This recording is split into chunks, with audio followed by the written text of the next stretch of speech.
explain to us what the concept of Vinho Verde is. What is Vinho Verde, what isn't it? So Vinho Verde, the big mistake normally is to think that Vinho Verde is a style of wine. It's not. Vinho Verde is an appellation. It's a DOC. It's a region. So to be a Vinho Verde, you should have your property within the Vinho Verde region, and you should make your wine with one or a blend of any authorized grapes. And these grapes are the grapes from that region. So it's not a question of whether the wine has fizz, or whether the wine is off dry, or whether the wine has 10.5% alcohol rather than 12% alcohol. That doesn't matter. Actually, there is a limit on the alcohol, but it's still, you can still classify our wine as Vinho Verde, even though we have 12.5%. And we have 12.5% because we're on the Douro, which has a lot more sunshine than the rest of the Vinho Verde region. We're granite soiled like everybody else, so we get great minerality. The grapes are known for their good acidity, but we get a lot more sunshine. So the wines we produce at the south end, or the southeasternmost corner of the Vinho Verde region, would be classified as, I would say, fuller-bodied, rounder, maybe more structured than a lot of Vinho Verde you would find to the north and towards the coast. Where the division between the DOC Vinho Verde and the DOC Douro, not perchance, is the division between granite and schist, and also between maritime and continental. So really, we're on the border between this maritime and continental.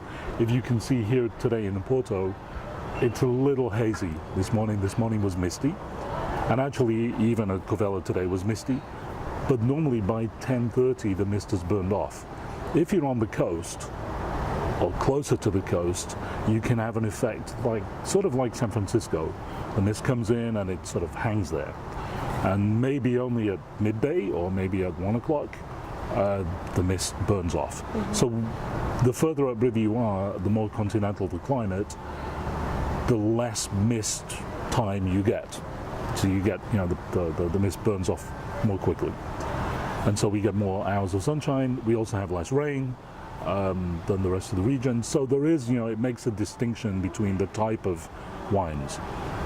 They're all Vinho Verde. So it's not a question of saying, hey, this is frizzante, so it's Vinho Verde. It has to be drunk young, it's Vinho Verde. There's a lot of, sort of the myths that go around about Vinho Verde that are myths. So we actually make Vinho Verde that can be kept. You could drink, actually I just opened last week, I was in the States, and I visited a friend of mine who'd taken some bottles from our first harvest in 2012. And this is a regular Vinho Verde. It's not a Reserva. It's just a regular Vinho Verde. It's harvested in September and it's on sale in March. So nothing special. We're very careful with what we do, but it's not we haven't spent it hasn't been years in a barrel or anything like that. But the wine was really great, and it was rounder than I remembered it. It hadn't lost the freshness, which was great. So that's the acidity and the minerality coming through of our Avesso grape, which is very acidic and very mineral driven. But it was rounder, it was more unctuous, it was more voluptuous. And it sort of, if you can get this idea of the profile of Chardonnay as it ages, so it becomes a little bit, buttery in the case of Chardonnay. I wouldn't say buttery in the case of Avesso, but it becomes a little oilier. In terms of the texture, very, very, really pleasant. And this was 2012, so that wine in Portugal maybe declared sort of clinically dead by a lot of people, and it's not the case.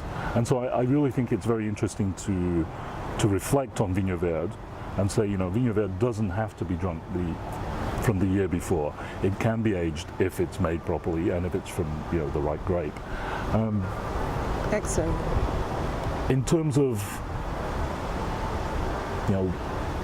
what is the typical Vinho Verde? People have got to know this typical profile of Vinho Verde as being fizzy, off dry maybe, light.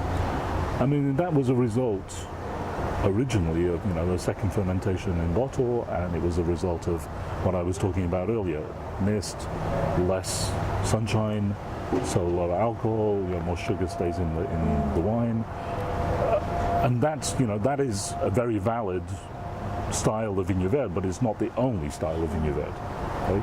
But that's what's become known, to the extent that today, most of the frizzante that is out there in sort of commercial Vinho Verdes is injected. It's not a second fermentation. It's added as CO2. So just like making Coca-Cola. It's true. What's happening, or what has been happening over the last, I would say, last decade, and we've been in this project since 2012. There are a handful of smaller producers trying to make different types of wines in the Vinho Verde region, which don't really match this profile of fizzy and slightly sweet. We try to vinify until the end of the process. We have grapes that allow us to do that. So we have Avesso and we have Arinto, another really great acid-driven grape here. So also good to keep. And we can make stuff that is it's like just a dry white wine. It just happens to be made with grapes that are authorized as Vinho Verde grapes, but it has nothing to do with the style. It has to do with the profile of the grape. Excellent. Can you give us a kind of a brief rundown of the Vinho Verde grapes and what they each add to the blend, or what they, their main characteristics? Okay, it's if you can imagine, the map of Portugal is like a rectangle, and the upper left, so the northwestern corner, is another rectangle, which is the Vinho Verde region. Vinho Verde region is the largest DOC in Portugal, and so it is actually quite, it has a lot of variables within it. So we've got the constant is the granite, but then you have rolling hills, you have mountains, you have steep terracing, you have all sorts of different topographies and different climates. But if you look at it as a rectangle, on the top swathe, which is the border with Spain, you have, obviously on the Spanish side you have Alvarinho with a B. On our side we have Alvarinho with a V, which is considered to be, I would say, the top grape of Vinho Verde. It's traditionally probably one of the very few monovarietals made in Portugal. I mean, it really has become this really well-respected grape as Alvarinho, not as a blend. You can use it in a blend, and people do, but it really has become known as a grape in itself. And I think also because of the explosion of Alvarinho in the world, from the Rias Baixas side, this has obviously had an effect here also, and Alvarinho is having great acceptance outside of Portugal.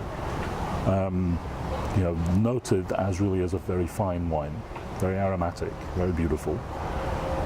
The second swathe, so if you can imagine the middle of the rectangle, which is around Ponte de Lima and goes all the way from the coast inwards, is Loureiro country. So Loureiro is a very aromatic grape. I mean, very, very beautiful, and I could sort of sit and swirl and sniff, but it's also good to drink, and you can also age it. There are some producers who make very age-worthy Loureiros, very beautiful wines, a little fuller maybe than Alvarinho. And then on the bottom of the regions, which is where we are now on the Douro, the Vinho Verde region embraces the Douro a little bit further upriver from where we are. And on the right bank, so the north bank, you have Avesso, and on the left bank you would have Arinto. And of course that is always slightly mixed, so we're on the north bank and we have both, and our neighbours on the south bank also have both, but it tends to be predominantly Arinto on the southern side and predominantly Avesso on the northern side. And then of course mixed in with all of this you have other grapes. You have Trajadura, you have Azal, So it's not just those grapes, they happen to be the predominant ones. Excellent.